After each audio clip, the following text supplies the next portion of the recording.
Hello friends, welcome to my channel literature Gyan. आज मैं फिर से एक नया लिटरेरी टर्म लेकर आई हूँ एम.एच. एब्राम की बुक से, जिसका नाम है बैलेट।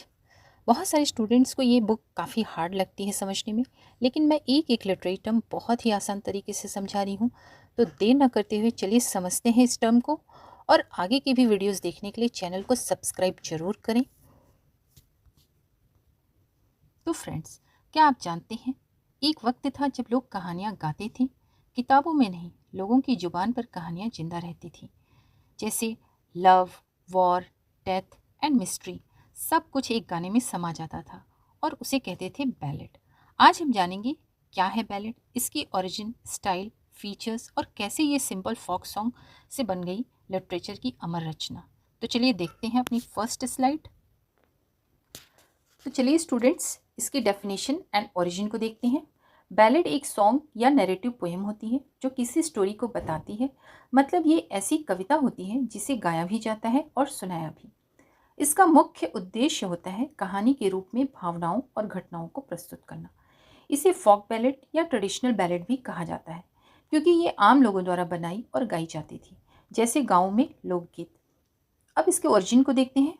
बैलेड की शुरुआत फोक सॉन्ग से हुई थी, जो इलिटरेट या सेमी लिटरेट लोगों द्वारा गाई जाती थी और पीढ़ी दर पीढ़ी मौखिक रूप से आगे बढ़ती थी। इन बैलेड्स का ओरिजिनल ऑथर अक्सर अननोन होता है, क्योंकि ये किसी एक व्यक्ति की नहीं बल्कि जनसमूह की रचना होती थी। क्योंकि ये गाई जाती थी, इसलिए शब्दों और धुनों यानी वर्ड्स एंड ट्यून में समय के साथ बदलाव आते गए। इसलिए हमें एक ही बैलेड के अलग अलग वर्जन्स मिलते हैं।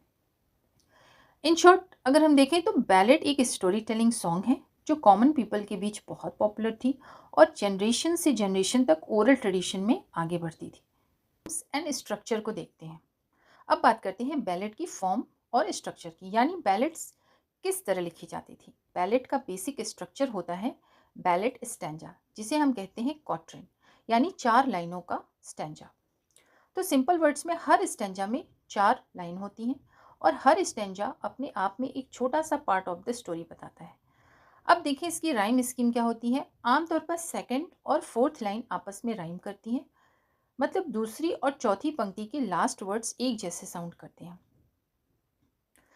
इस राइम स्कीम को हम कहते हैं ए बी सी बी या ए बी, पर सबसे कॉमन पैटर्न है ए बी सी बी, जैसा कि आप इस पोयम में देख सकते हैं, जिसमें दूसरी और चौथी लाइन राइम कर रही हैं। इन शॉर्ट बैलेड की स्ट्रक्चर होती है फोर लाइन पर स्टैंजा यानी quatrain, rhyme scheme A B C B, और हर स्टैंजा कहानी का एक हिस्सा बताता है, जैसे सॉन्ग के वर्स की तरह। अब बात करते हैं बैलेड के स्टाइल की, यानी बैलेड को लिखने या पेश करने का तरीका। The way it is told और written, dramatic, condensed and impersonal style. Ballad का स्टाइल होता है ड्रामेटिक, मतलब इसमें डायलॉग और इमोशंस का यूज़ होता है ताकि स्टोरी लाइव और पावरफुल लगे। यह कंडेंस्ड होता है, यानी बहुत ज़्यादा डिटेल नहीं, बस मेन इंसिडेंट और इमोशंस पर फोकस किया जाता है। और इसे कहते हैं इम्पर्सनल भी, क्योंकि नरेटर अपनी पर्सनल फीलिंग्स नहीं बताता, वो बस कहानी को न्यूट्रल तरीके से प्रेजेंट करता है। Story told through action and dialogue. Ballad की स्टोरी एक्शंस और डायलॉग से आगे बढ़ती है, मतलब कैरेक्टर्स खुद बोलते हैं, खुद एक्ट करते हैं, जिससे पोएम में ड्रामा और लाइफ आ जाती है। अब देखते हैं इसके फीचर्स एंड डेवलपमेंट को। अब हम बात करेंगे बैलेड के फीचर्स और उसके डेवलपमेंट की, यानी बैलेड को खास बनाती कौन कौन सी बातें हैं और ये कैसे आगे बढ़ती हैं। First, descriptive phrases. बैलेड में अक्सर डिस्क्रिप्टिव फ्रेजेस यूज़ किए जाते हैं, जैसे मिल्क वाइट स्टीड यानी सफ़ेद घोड़ा, या ब्लड रेड वाइन। ऐसे फ्रेजेस पोएम को इमेजरी और ब्यूटी देते हैं। इससे पोएम सुनने वाला आसानी से विजुलाइज कर पाता है कि सीन कैसा दिख रहा है। Example, the milk white stead road fast and free. ये एक सिंपल लाइन नहीं बल्कि एक इमेज क्रिएट करती है। Second, refrain. बैलेड की एक खासियत है रिपीटिशन या रिफ्रेन, मतलब हर स्टैंजा के एंड में एक या दो लाइंस बार बार दोहराई जाती हैं। इस रिपीटेशन से पोएम में रिदम और म्यूजिकल टच आता है और सुनने वालों को वो लाइन याद भी रहती है। Example, o my love my love my love. ये रिफ्रेन पूरे सॉन्ग में दोहराया जाता है ताकि इमोशन गहराई से महसूस हो। थर्ड देखते हैं इंक्रीमेंटल रिपीटेशन यानी क्रमिक दोहराव।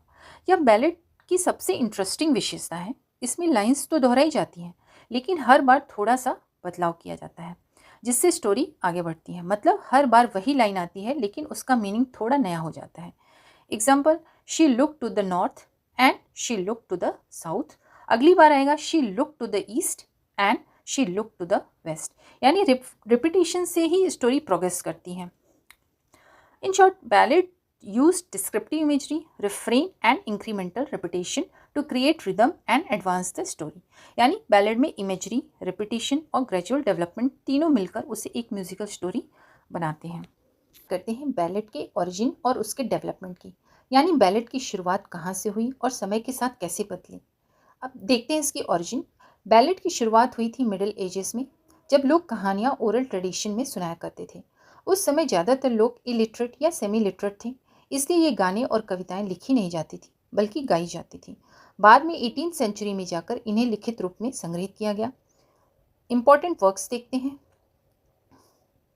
Thomas pursed relics of ancient English poetry, ये पहला बड़ा कलेक्शन था जिसमें पुरानी अंग्रेजी बैलेड्स को इकट्ठा करके लिखा गया। पर्सी ने कई फोक सॉन्ग्स और ओरल पोएम्स को किताबों में प्रिजर्व किया ताकि आने वाली पीढ़ियां इन्हें भूल न जाएं। Francis J Child's English and Scottish popular ballads, ये सबसे फेमस और ऑथेंटिक कलेक्शन है। चाइल्ड ने इसे 305 ट्रेडिशनल बैलेड्स को कंपाइल किया था। आज भी इन्हें चाइल्ड बैलेड्स कहा जाता है। मॉडर्न डेवलपमेंट, समय के साथ बैलेड का रूप बदला। अब ये सिर्फ विलेजेस में नहीं बल्कि मॉडर्न म्यूजिक और लिटरेचर का हिस्सा बन गई। जैसे वुडी गॉथरी, बॉब डैलन और जॉन बेस जैसे सिंगर ने बैलेड स्टाइल को अपने मॉडर्न फोक सॉन्ग में अपनाया। यानी पुराने ज़माने की बैलेड आज भी जिंदा है, बस उसका रूप थोड़ा सा मॉडर्न हो गया है। In short, ballad originated in the Middle Ages as oral folk song and was later written down in the 18th century. Great collectors like Thomas Percy, Francis Child preserved them, and modern singer continued the tradition. अब बात करते हैं एक बहुत interesting प्रकार की ballad की जिसे कहते हैं ब्रॉड साइड बैलेड। इसकी डेफिनेशन और ऑरिजिन देखते हैं। ब्रॉड साइड बैलेड की शुरुआत 16th सेंचुरी में हुई थी। यह वो समय था जब प्रिंटिंग प्रेस का इस्तेमाल शुरू हो चुका था, इसलिए ये बैलेड्स पहली बार प्रिंटेड फॉर्म में दिखाई दिए। इन्हें एक सिंगल शीट ऑफ पेपर पर छापा जाता था जिसे ब्रॉड साइड कहा जाता था, इसलिए नाम पड़ा ब्रॉड साइड बैलेड। इन बैलेड्स में आमतौर पर उस समय की current events, love stories, crimes या सोशल इश्यूज़ पर बातें होती थी। मतलब ये लोगों की डेली लाइफ और समाज की घटनाओं पर आधारित होती थी। इन्हें फैमिलियर ट्यून्स पर गाया जाता था ताकि लोग आसानी से गुनगुना सकें। Performance and popularity, broadside ballad को स्ट्रीट्स, फेयर्स और मार्केट्स ऑफ ग्रेट ब्रिटेन में बेचा या गाया जाता था। स्ट्रीट सिंगर इन बैलेड्स को लोगों के सामने परफॉर्म करते थे, बिल्कुल जैसे आजकल न्यूज़ सॉन्ग्स या प्रोटेस्ट सॉन्ग्स होते हैं। एग्जाम्पल, उस समय के street singers local news, famous people या सोशल इश्यूज़ पर गाना गाते थे। तो कहा जाता है कि ये एक तरह की अर्ली जर्नलिज्म थ्रू सॉन्ग्स थी, यानी लोग अखबार नहीं पढ़ते थे बल्कि सॉन्ग्स के जरिए न्यूज़ सुनते थे। In short, a broadside ballad was a printed song on one sheet of paper, popular in the 16th century, often about current events or social issues, the earliest form of musical journalism. अब बात करते हैं literary ballad की, यानी वो ballad जो कवियों द्वारा लिखी गई हैं, न कि आम लोगों द्वारा गाई गई। डेफिनेशन एंड मीनिंग देखते हैं इसकी।